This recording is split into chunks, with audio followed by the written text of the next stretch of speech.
Hello viewers, আসসালামু আলাইকুম। আজকে আমরা তৈরি করব রসপুলি। তো চলুন রেসিপি ভিডিওটি শুরু করা যাক।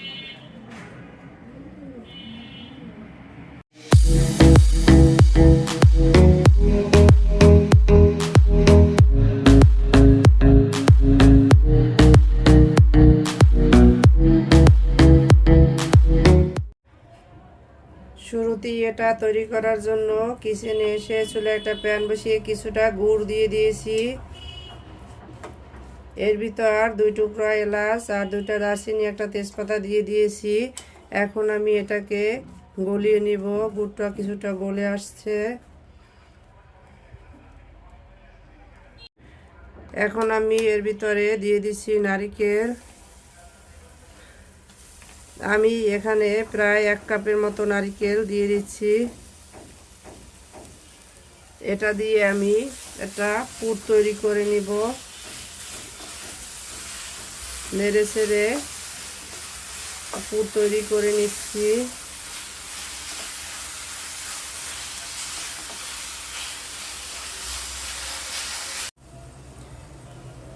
এখন আমি এর ভিতরে দিয়ে দিচ্ছি কিছুটা গুঁড়া দুধ। এখানে আমি প্রায় 1 টেবিল চামচের মতো গুঁড়া দুধ দিয়ে দিয়েছি। এখন আমি এটাকে এর সাথে ভালোভাবে মিশিয়ে নিব। গুঁড়া দুধটা অপশনাল, কেউ চাইলে নাও দিতে পারেন, কিন্তু এটা দিলে স্বাদটা কয়েক গুণ বেড়ে যায়।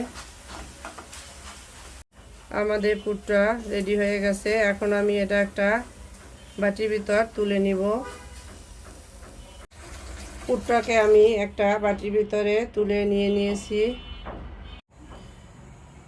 এখন আমি অন্য একটা প্যানে নিয়ে নিয়েছি মেজারমেন্ট কাপের 3 কাপ লিকুইড দুধ।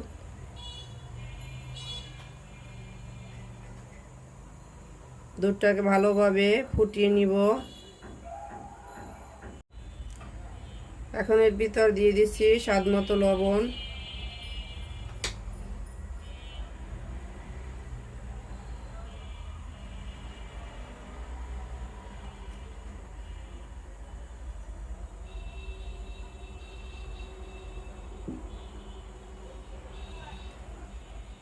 দুধটা ভালোভাবে ফুটে উঠেছে। আমি এখন এখানে নিয়ে নিয়েছি মেজারমেন্ট কাপের 1.5 কাপ সুজি। দিয়ে দিচ্ছি সুজিটা।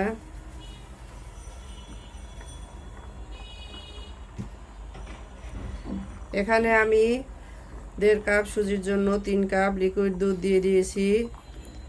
এখন এটাকে নেড়ে চেড়ে একটা সফট ডো তৈরি করে নিব।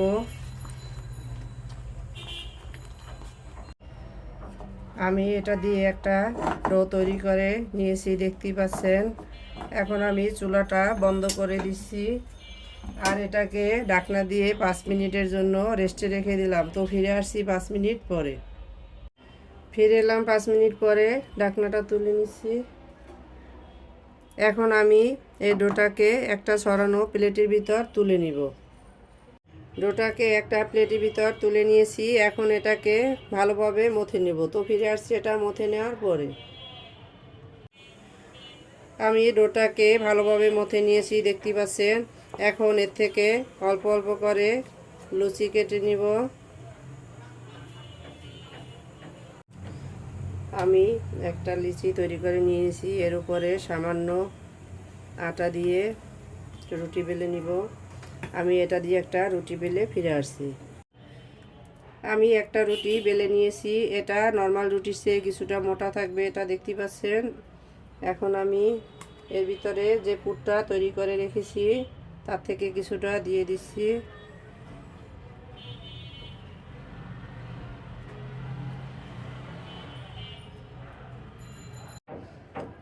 আমি এখন এটাকে এভাবে একটা পিৎজা কাটারের সাহায্যে কেটে নিচ্ছি। আপনারা চাইলে চাকুর সাহায্যেও কেটে নিতে পারেন, যার যেমনটা খুশি কেটে নেবেন। তো আমাদের একটা পিঠা তৈরি হয়ে গেছে, দেখতে পাচ্ছেন। একইভাবে সবগুলো তৈরি করে ফিরে আসছি। আমাদের সবগুলো পিঠা তৈরি করা হয়ে গেছে। এখন চলে যাব কিচেনে। তো চলুন কিচেনে যাওয়া যাক। কিচেনে এসে চুলায় একটা প্যান বসিয়ে এতে আমি পর্যাপ্ত পরিমাণের তৈল দিয়ে দিয়েছি। তৈলটা হালকা গরম হয়ে আসছে। এখন আমি এক এক করে এর ভিতরে পিঠা দিয়ে দিচ্ছি। তৈলটা খুব বেশি গরম করা যাবে না, হালকা গরমের ভিতরে এই পিঠাগুলো ফ্রাই করতে হবে।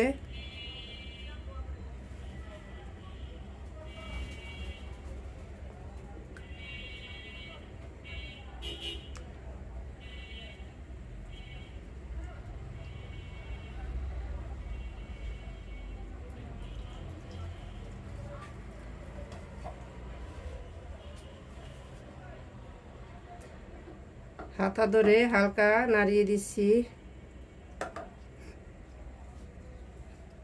দেখতেই পাচ্ছেন চারধার থেকে হালকা বুদবুদ উঠছে। এর বেশি তৈলটা গরম করা যাবে না, তো হালকা আছে এগুলো আস্তে আস্তে শক্ত হয়ে আসবে। তারপর আমি এগুলোকে উল্টে দিব। পিঠাগুলো উপরে দিকে উঠে আসছে।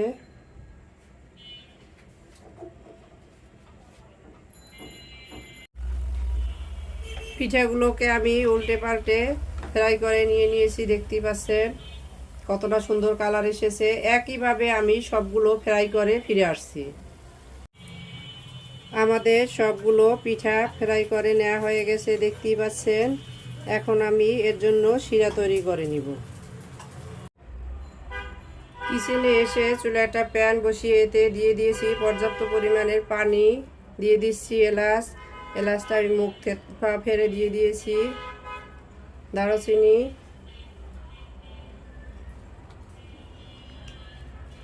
এগুলো থেকে সুন্দর একটা স্মেল বের হবে। দিয়ে দিচ্ছি চিনিটা দিয়ে দিচ্ছি স্বাদ মতো। আপনাদের স্বাদ মতো দিয়ে দিবেন।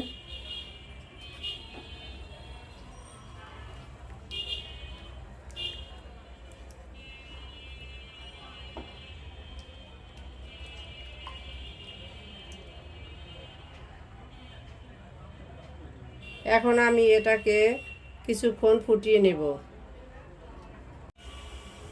চিনির শিরাটাকে আমি কয়েক মিনিট ফুটিয়ে নিয়েছি। এখন চুলাটা বন্ধ করে দিচ্ছি।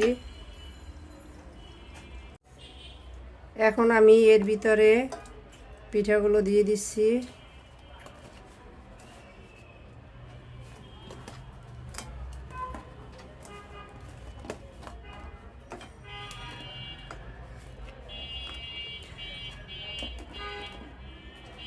আমি সবগুলো পিঠায় রসের ভিতরে দেব না, এগুলো রসে ভিজানো ছাড়া খালি খেতেও ভালো লাগে। তাই আমি কিছুটা রসের ভিতর ভিজিয়ে দিচ্ছি আর কিছুটা ড্রাই রেখে দিচ্ছি ড্রাই খাবার জন্য।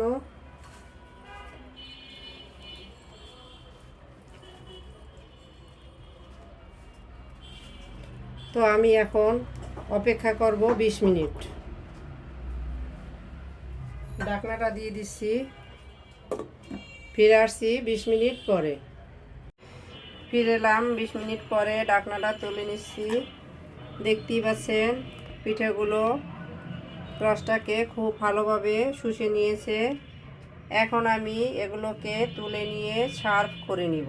তো চলুন সার্ভ করে নেওয়া যাক। সার্ভ করে নিলাম আমরা আমাদের রসপুলি। দেখতেই পাচ্ছেন কতটা অসাধারণ হয়েছে। আমাদের রেসিপি ভিডিওটি ফলো করে আপনারাও তৈরি করে দেখবেন। কমেন্ট সেকশনে জানিয়ে দিবেন কেমন হয়েছিল আমাদের রেসিপি ভিডিওটি। লাইক, কমেন্ট, শেয়ার, সাবস্ক্রাইব করে আমাদের পাশে থাকবেন। আল্লাহ হাফেজ।